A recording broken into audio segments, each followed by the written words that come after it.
You're listening to episode 23 of the Decorate Like a Design Boss podcast.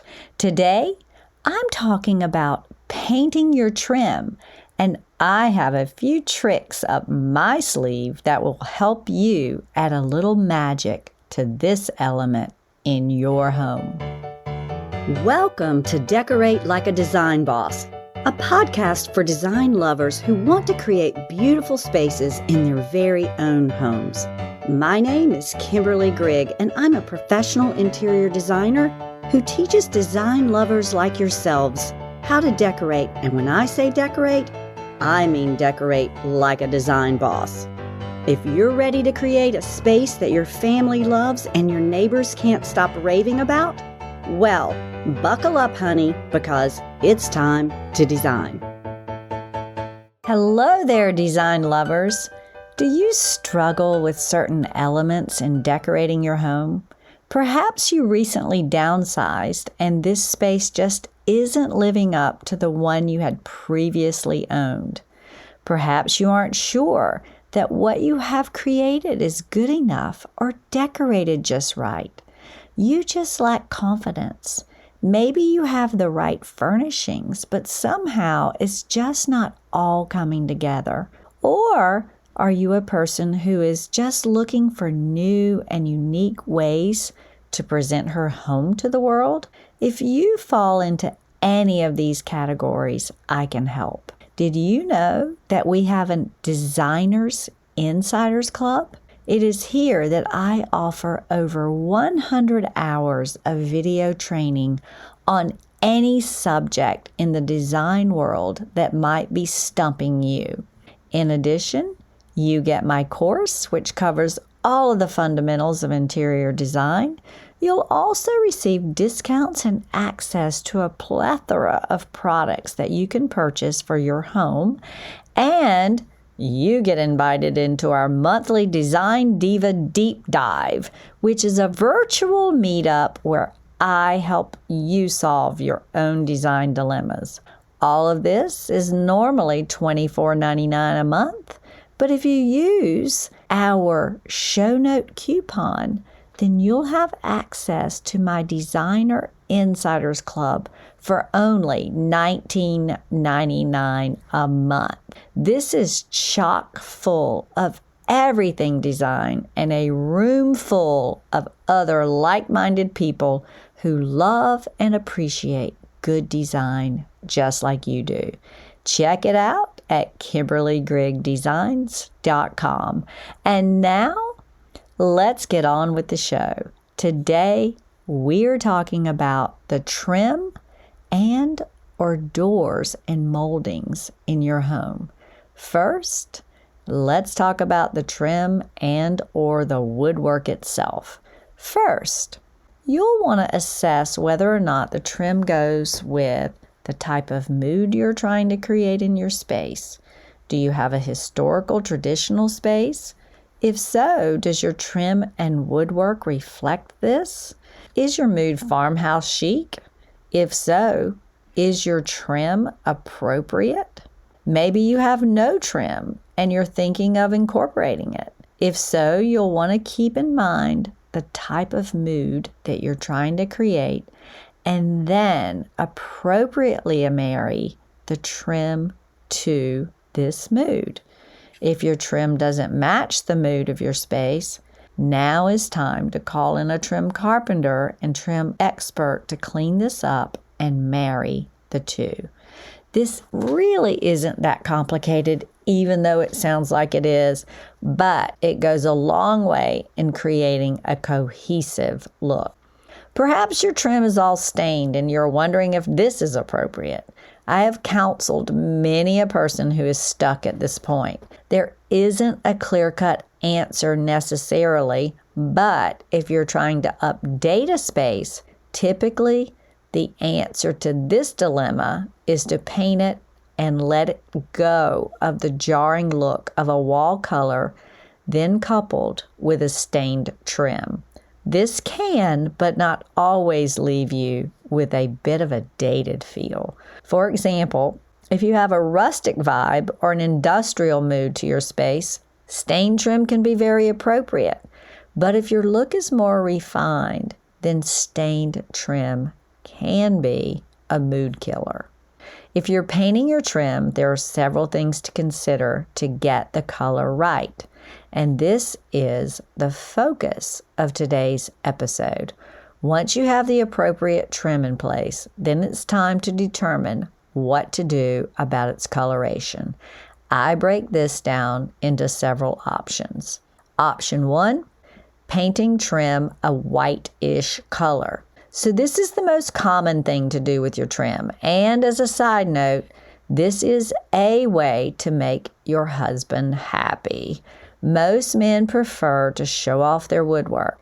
They like their trim to stand out. Now, of course, this is a generalized statement and is based on my own observation over the years, but I do really find it to be so. Now, here's the thing that can trip you up. If you're going to paint your trim a whitish color, chances are you're going for contrast. You want your trim to show up and stand out. The caution is which white, as not all whites are created equal. And for God's sake, please do not let your painter select this color. We are not just going for some ceiling white color that is left over in his van. We're going for a white that we select. White is, in my opinion, the most difficult color to specify in the entire paint deck. White has an undertone, and not all whites are created equally. White is never, ever just white. So first, analyze your wall color. Is it warm or is it cool? You will want your white for your trim color to follow suit. If you have blue walls, then blue is a cool color, and you'll want to pick a white for your trim that has a grayish blue, perhaps even a greenish undertone. What if you can't see the undertone, you might ask? Like, so many people look at a color, especially a white, and they're like, what are you talking about? I don't see any undertone. What is an undertone? All right, well, here's an easy little trick. Put your trim color that you're thinking about up against a white piece of paper. Put your wall color first up against a white piece of paper, and it will become more obvious what the undertone is. You'll be able to tell if the undertone is cool or warm, and you'll want to follow the cool or warm in your wall. For example, if you have a goldish color on your walls, you're going to need a warm white for your trim. If you have a bluish gray color on your walls, you're going to need a cool white for your trim. So that's a very important thing to know. And if you need additional help, well, ask for it at your paint store. The formula mix itself in your wall color can provide clues into the exact pigments along with the formula mix in what would become your trim color. This formula will give you clues, and you will then know what direction the undertone of the white is. Option 2, stained trim. Stained trim can be very appropriate if you have a space that has stained walls. It can be dating, however, if you have painted walls and then stained trim. Occasionally, this can fit into your mood and look, and it can look fresh, but this all depends on the style of the space and the mood that you're trying to create in the space. This tends to be a trend that was done in the 70s and 80s, and I typically advise people as a first step to refreshing and updating by painting their stained trim a color. Option 3, painting your trim a contrasting color. This can be very appropriate and dramatic in certain spaces. It's not, however, for the faint at heart. You need a real plan and a vision. This technique can be lovely in a small space, but tends to be very electric if you run it throughout a whole home. For example, let's say you want all the trim in a house to be black. Again, this can be great if it works with the overall look of the space, but it can be a bit overpowering if you're not careful. A softer approach would be to paint all the doors black and keep the trim a little more monochromatic or white. I love contrasting trim in small doses, such as a guest bedroom, where one of the colors in the palette is highlighted as a trim color. This can be charming and quite effective. This technique also tends to work best when you're trying to cozy up and create charm. Option 4, painting your trim the same color as the walls. Now, this can be a lovely technique and brings with it an air of sophistication and elegance. I love doing this when I have a strong set of other elements to work with and I don't want the eye to bounce all over the place. It's also especially nice when the color of the walls is especially deep or rich and I don't want to contrast it. I typically vary the finish as in eggshell on the walls and then semi-gloss on the trim. This changes the sheen up just enough to add a slight but understated drama. This is the perfect technique if you have bold, beautiful pieces, artwork that you want to be the star of the space, and if you're going for a minimal mood or feel in your space. I find there to be a historical quality to the space when incorporating this technique, as this is something that was quite common among our interior design heroes of the past. If you're stumped for a way to make your ceilings look taller or a way to uncall attention to a trim that isn't very grand, consider using this technique. I almost always employ this technique when I'm working with chair rail. I am not a fan of chair rail, and I often completely pull it off of the wall. Chair rail has a way of splitting the room in half, and it was popular back when we had 8-foot ceilings in our homes.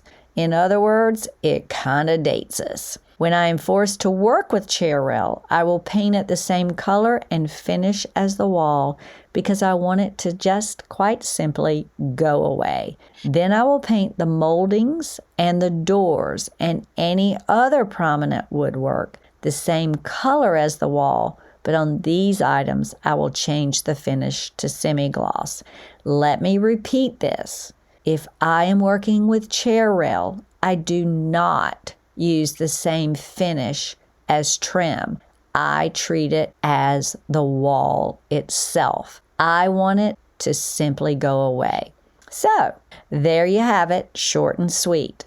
This episode is designed to help you know about the options that exist when you're deciding what to do about your trim and your trim color. It's a very important element in the design mix and one that is often overlooked. So what can we learn from today's lesson?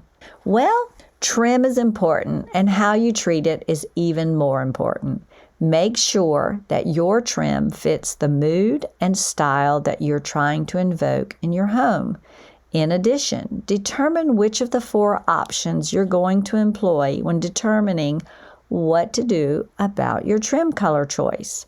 And most importantly, make sure that your trim color coordinates beautifully and perfectly with the undertone of your wall color. Warm works with warm and cool with cool. All right. Thank you for joining me today on this episode. I would love it if you would drop me a line with your own questions about your home to Kimberly at KimberlyGriggDesigns.com. And please follow, rate, and review our podcast, as this helps other design lovers discover us. As always, I thank you for listening, and I thank you for those reviews. Please keep them coming. And as I like to say, don't wait. Today is a great day to decorate. Bye for now. Thanks for listening to Decorate Like a Design Boss. If you want more info on how to decorate your space like a pro, visit KimberlyGreggDesigns.com. See you next week.